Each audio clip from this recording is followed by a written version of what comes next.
Bom dia a todas as pessoas presentes. Eu queria, em primeiro lugar, agradecer imensamente o convite, dizer que, para além de uma grande alegria, uma grande honra, é uma imensa responsabilidade, pela primeira vez, me colocar diante das minhas professoras, a quem eu admiro e que compartilharam comigo um pouco do muito que elas sabem, e também na presença de uma aluna que veio me acompanhando lá de Maringá até aqui, então é uma cena inédita na minha vida e de grande responsabilidade. Também pelo fato de que eu acho que esse evento acontece no contexto e numa cena fundamental de debate no campo do gênero no Brasil. Uma cena que se constitui não pelo fato só de a gente estar preparando o terreno para receber as duas grandes conferências que foram mencionadas pela professora Tereza, Mundo de Mulheres, o maior evento feminista do mundo, em história e em dimensão, mas também o Fazendo Gênero, que é o maior evento ainda feminista e de gênero da América Latina e do Brasil, pelo fato de a gente estar vivenciando o contexto dos 16 dias de ativismo, e num contexto também que a gente vê o Congresso Nacional hoje negociando duramente, de forma inflexível e com uma perspectiva constitucional altamente questionável, os direitos constituídos, né, com muito custo por tantas mulheres que fizeram parte dessa história de luta e que de um dia para o outro são desmantelados na cena do nosso Congresso. Então eu acho que esse espaço de debate é fundamental e a proposta foi para que a gente falasse um pouco sobre os avanços e os retrocessos, ou os desafios, as perdas e os ganhos no campo da Lei Maria da Penha. Eu acho que a hora é essa mesmo, é de sopesar aí o que deu certo e o que não deu até o presente momento, porque a cena é de debate e de negociata, então a gente tem que ocupar esse espaço discursivo o quanto antes. Enquanto a gente não ocupar, os cunhas vão ocupar e eles vão desconstruir diariamente todas as nossas conquistas, havidas a duras penas. O meu papel é falar um pouco sobre esse contexto genérico, os avanços e retrocessos, e eu sistematizei algumas ideias breves sobre a minha leitura da Lei Maria da Penha para transmitir para vocês. E acho que o principal avanço que eu posso registrar no campo da Lei Maria da Penha é o fato de ela se constituir, conforme eu referi na tese, em alusão aí ao historiador Pierre Nora, como um lugar de memória dos feminismos brasileiros. Para quem supõe que o enfrentamento das violências contra mulheres no Brasil começa com a história da Lei Maria da Penha, desconhece, na verdade, uma pré-história, né, que se coloca muito antes de 2006, com muitas Marias da Penha, mas também muitas mulheres que encamparam essas lutas em favor das outras em situação de violências. E a Lei Maria da Penha reacende essas vozes, e mais do que isso, ela faz aquilo que a Carmen Raine de Campos, uma criminóloga brasileira, refere, que é fazer o discurso das mulheres circular por espaços antes impenetráveis.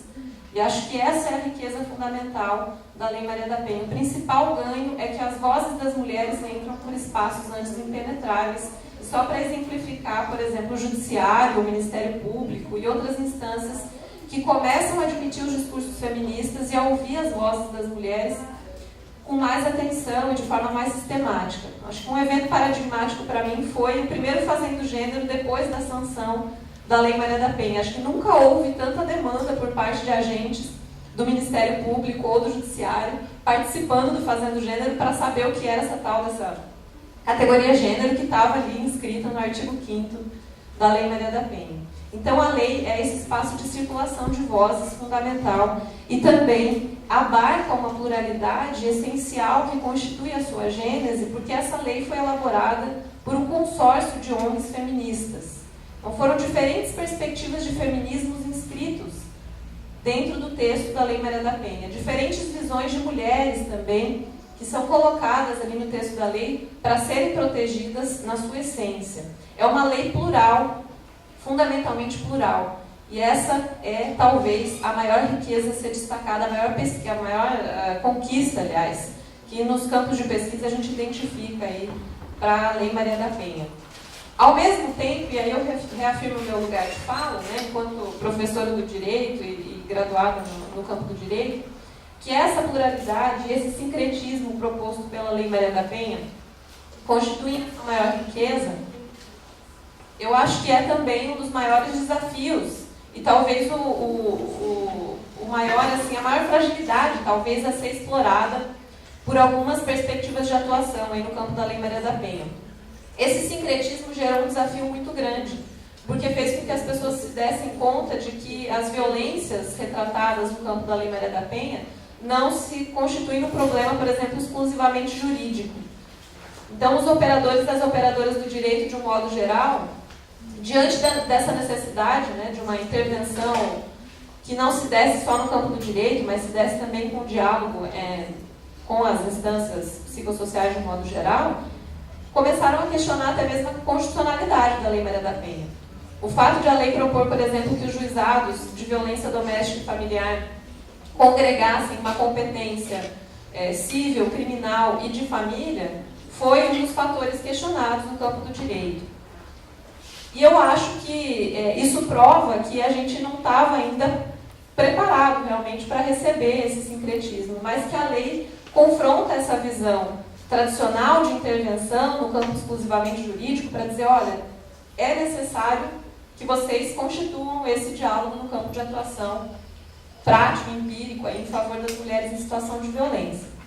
A ponto de o STF ter de vir à cena para reafirmar a constitucionalidade da lei. Né? Então, uma prova de que uma das maiores riquezas realmente da lei é a proposta desse sincretismo, que na prática, é óbvio, já vinha sendo executada pelas agentes da rede em outros espaços de intervenção e que faz parte também da proposta de atuação de muitas agentes nas delegacias, no judiciário, no Ministério Público, mas enquanto uma proposta sistematizada, eu acho que é colocado para os operadores e para as operadoras do direito pela primeira vez no texto da Lei Maria da Penha. Então, um dos questionamentos e das reflexões que se coloca para a proposta da lei é esse fato de ela apresentar a necessidade de uma atuação no campo jurídico e extrajurídico concomitante e articulada. Do campo do direito, outra dúvida, né, outra crítica que se constrói fortemente às demandas que surgem a partir da Lei Maria da Penha é o fato de a Lei Maria da Penha reafirmar a necessidade das estratégias criminalizantes.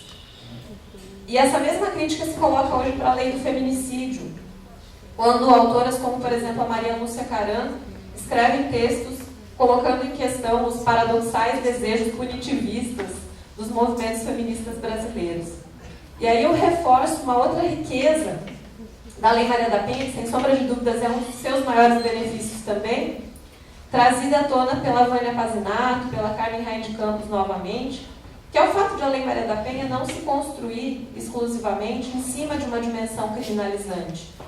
A margem de dispositivos da Lei Maria da Penha que fazem o reforço dessa estrutura criminalizante é muito pequena, perto da sua real proposta de articulação com um eixo protetivo e um outro eixo que eu denomino na minha tese de nominativo.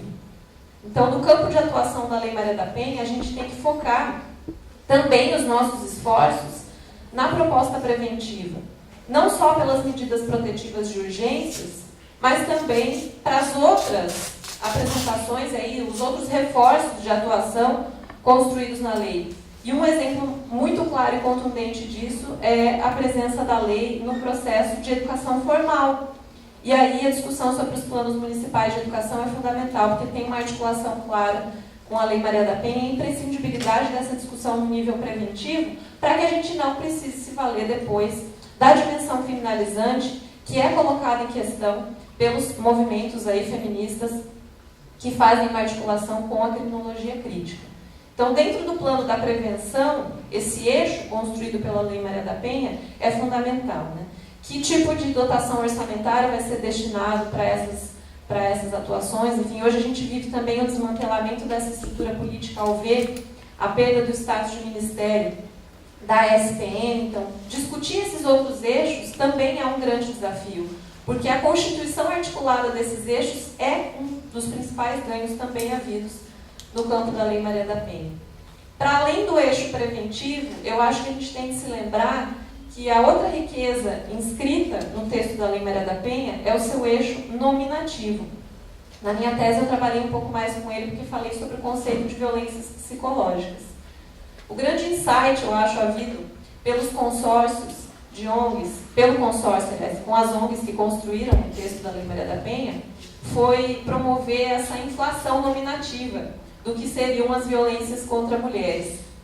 A perspectiva de violência contra mulheres no Brasil, antes de 2006, estava muito atrelada ao crime de lesão corporal e aos episódios de violência física.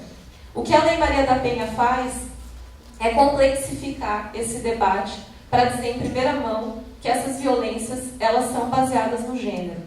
E essa é a chave nominativa da Lei Maria da Penha. É dizer, não se trata de um problema de compleição física, não se trata de uma relação meramente interpessoal, não se trata de uma questão temperamental, é uma questão de gênero, é uma questão a ser discutida dentro de uma perspectiva histórica, política, cultural. E isso fica muito claro hoje no Brasil, com a tentativa de tirar e suprimir a terminologia gênero de todos os planos municipais de educação. A dimensão política está evidenciada nesse processo que a gente vive de desmantelamento dos direitos conquistados aí, a duras penas pelas mulheres ao longo dos anos. No Paraná, a gente viveu um processo muito interessante agora nas discussões sobre os planos municipais de educação, que algumas cidades do interior chegaram a suprimir a palavra gênero até das expressões que indicavam gênero alimentício. Tamanho medo que se colocou sobre essa referência à categoria analítica gênero. Então, onde aparecia gênero alimentício, hoje aparece só alimentício, porque a legislatura fez lá uma busca da expressão gênero nos planos municipais e resolveu suprimir tudo. Então, é um campo político colocado e a Lei Maria da Penha faz essa chamada de atenção. Em primeiro plano, essa violência sobre a qual a lei fala é uma questão de gênero. Em segundo, fundamental também, dentro da dimensão nominativa, a Lei Maria da Penha diz: a violência contra mulheres é questão de violação de direitos humanos.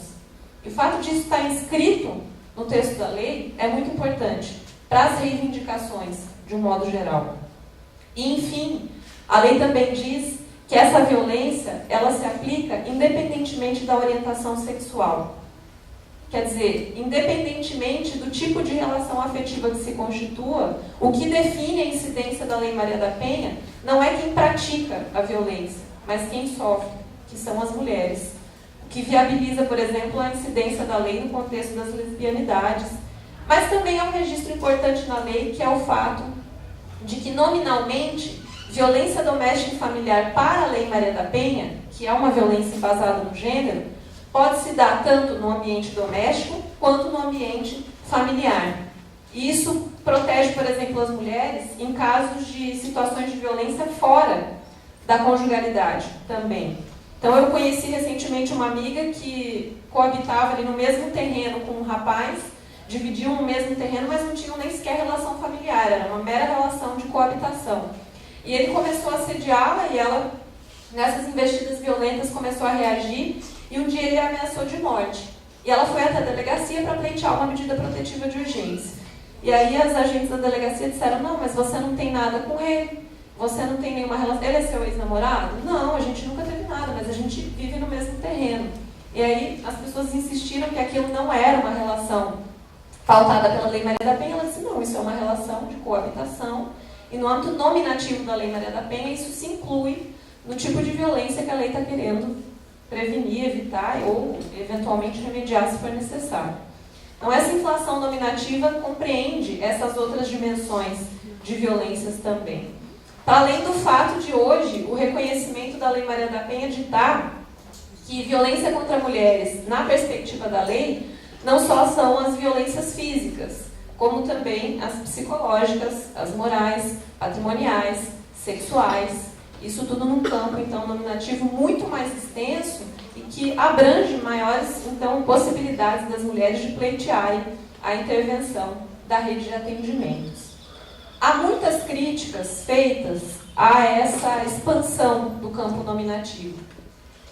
O professor Teófilo Sifiotis, por exemplo, aqui na UFSC, diz que a gente tem que tomar muito cuidado com o fato de lidar toda hora com os direitos das sujeitas ou dos sujeitos e deixar de lado as sujeitas de direitos. A criminologia feminista, por sua vez, diz que quando a gente busca essa expansão nominativa, volta e meia a gente associa essas novas tipologias de violências com demandas criminalizantes. E que essa seria uma estratégia meramente simbólica de intervenção. Mas a gente tem que começar a olhar essas estratégias dos movimentos feministas não como paradoxais desejos punitivistas com resultados meramente simbólicos, mas como estratégias políticas E a cena política está posta, e às vezes, enquanto solução, sem sombra de dúvidas, essas estratégias são vazias. Elas não se constituem enquanto soluções para o problema das violências contra mulheres, mas como vias de enfrentamento. E que, para além de simbólicas, eu acho que tem viabilizado, sim, a constituição de políticas de atendimento, de estatísticas, de serviços diferenciados. Não fosse a Lei Maria da Penha, a gente não teria hoje, por exemplo, a Casa da Mulher Brasileira, as casas de passagem, outros serviços de atendimento que remediam a curto prazo uma situação gigantesca e que demanda, obviamente, muito mais reflexão no campo da prevenção, no campo da proteção de um modo geral, mas que para hoje, para agora, enquanto as mulheres estiverem morrendo e sendo submetidas a situações de violência, são muito mais pragmáticas do que meramente simbólicas. Então, acho que no campo da política esse debate se constrói levando em consideração essas dimensões, essas necessidades, né, prementes e a produção desses ganhos concretos a curto prazo. Dito isso, já que eu vou passar em seguida a palavra para as colegas e para o colega, eu gostaria de registrar que a gente tem muitos desafios a trilhar e a enfrentar atualmente no Brasil. O principal deles, talvez, no campo institucional, mas ainda, por se tratar de uma questão de gênero, no senso comum também, os desafios estão postos aí no nosso cotidiano e no nosso dia a dia. Uma prova foi aquela pesquisa do IPEA, realizada em 2013 ou 2014, não me lembro, mas que fazia um levantamento ali sobre o número de pessoas que associavam as violências sexuais contra mulheres às roupas que as mulheres usavam, dentre outros fatores que foram levantados pela pesquisa. Toda uma polêmica que houve sobre os dados e a coleta de dados, porque a princípio chegou-se à conclusão de que mais de 70% das pessoas do Brasil achavam que mulheres com roupas curtas mereciam ser estupradas. E aí levaram à cena pública um questionamento sobre a metodologia dessa pesquisa, enfim, concluíram que 25% da população brasileira mantinha esse posicionamento. E aí as pessoas diziam, não, mas então são só 25%. 25% é um quarto da população brasileira ainda achando que mulheres com roupas curtas merecem ser estupradas. Então, no senso comum, sem sombra de dúvidas, ainda existe em geral, né, na população de um modo geral, ainda existe um desafio muito grande a ser trilhado nesse processo de enfrentamento. Mas, sem sombra de dúvidas, é no campo institucional que esse desafio cresce a cada dia e é o nosso, eu acho que é o nosso principal, a nossa principal luta. Para exemplificar, eu trouxe dois campos institucionais que talvez sejam os nossos dois maiores espaços de resistência hoje, onde a gente precisa rediscutir a implementação da Lei Maria da Penha. O primeiro, o judiciário. Não sou eu quem diz é o relatório da CPMI, da violência doméstica e familiar contra mulheres, que sintetiza ali os dados, né, da implementação da Lei Maria da Penha Brasil afora e diz que uma das principais agências de resistência à implementação da Lei Maria da Penha é o Judiciário. Exemplos de boas práticas existem Brasil afora, isso é verdade. Tem muita coisa boa sendo feita dentro do Judiciário também, e inclusive superando um fenômeno que a Cecília McDowell Santos denominou no Brasil, que é uma espécie de bipolaridade na implementação da Lei Maria da Penha. Porque às vezes parece que o judiciário está alheio ao processo de implementação da Lei Maria da Penha. Enquanto a rede de atendimentos, as delegacias, os centros de referência estão lutando por uma articulação, parece que às vezes o judiciário se coloca para fora desse sistema, né? Então, um dos principais desafios institucionais, sem sombra de dúvida, está encampado pela figura do judiciário. Talvez uma das teses mais paradigmáticas desse enfrentamento seja aquela que é reafirmada pelo STJ hoje, da necessidade de quando uma mulher vai pleitear um benefício pela Lei Maria da Penha, ou quando se pretende aplicar a Lei Maria da Penha para o caso de violência contra mulheres, é preciso que se prove a hipossuficiência e a vulnerabilidade dessa mulher. Fator esse que inviabilizou muitas mulheres de acessarem as medidas protetivas ou de conseguirem uma resposta efetiva ao seu caso de violência por não se enquadrarem na perspectiva de hipossuficiência e vulnerabilidade. Sendo que o artigo 5º da Lei Maria da Penha contempla uma pluralidade e reafirma que a violência contra as mulheres é embasada no gênero, o que por si só já denota uma situação cotidiana de hipossuficiência e vulnerabilidade que a gente vive nesse contexto de relações de poderes. Então, infelizmente, essa tese ainda é muito fortemente aplicada no judiciário brasileiro e inviabiliza a plena implementação da Lei Maria da Penha. E o segundo espaço institucional, o Congresso. O Legislativo brasileiro, uma das instituições hoje que travar com a franca implementação da Lei Maria da Penha. E eu poderia exemplificar isso com todos os malfadados projetos de lei sobre o aborto, a pílula do dia seguinte, etc., mas eu vou vincular isso ao contexto da Lei Maria da Penha para chamar a atenção para uma coisa que às vezes não é muito discutida, que é a lei do feminicídio. Porque a lei do feminicídio tem uma vinculação com a Lei Maria da Penha. Foi a partir da CPMI, da violência doméstica e familiar, que surge a necessidade, ou pelo menos uma justificativa contundente, para a criminalização do feminicídio no Brasil. No processo de aprovação do projeto de lei que criminalizou o feminicídio, a princípio, esse crime apareceria lá no contexto do homicídio, no Código Penal, como a morte de mulheres em razão do gênero. E o que a gente vê hoje, na lei sancionada e já aplicável no Brasil, é uma inscrição no Código Penal que indica que o feminicídio é a situação da morte de mulheres em razão do sexo feminino.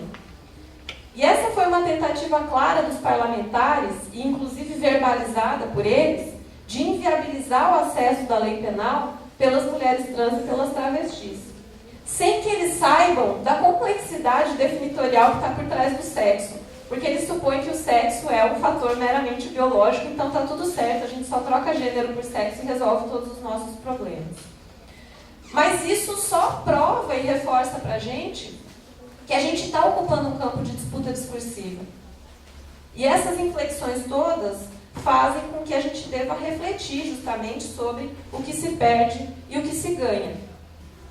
E para finalizar, eu trago a lembrança, uma referência feita pela Sônia Álvares, de que no Brasil hoje a gente não tem movimentos feministas. A gente tem campos de ação discursiva feministas. Os feminismos eles circulam por espaços mais desinstitucionalizados, com agentes plurais. E o que a gente precisa nesse momento é daquilo que a autora chama de uma tradução feminista. E acho que espaços de discussão como esse evento são importantes ambientes de tradução feminista. Não nos percamos, então, em meio às disputas deste campo simbólico. Há agentes mais importantes de serem enfrentados, e aí eu uso expressamente o masculino, do que a nós mesmas. Encontremos em espaços como este oportunidades de tradução feminista. Do contrário, todas as conquistas que a Lei Maria da Penha proporcionou a duras penas, nessas últimas décadas e em tantas outras histórias de mulheres, vão se esvair. E a gente não vai ter mais nada dessa luta, senão uma memória vazia e desprovida de sentido. Obrigada.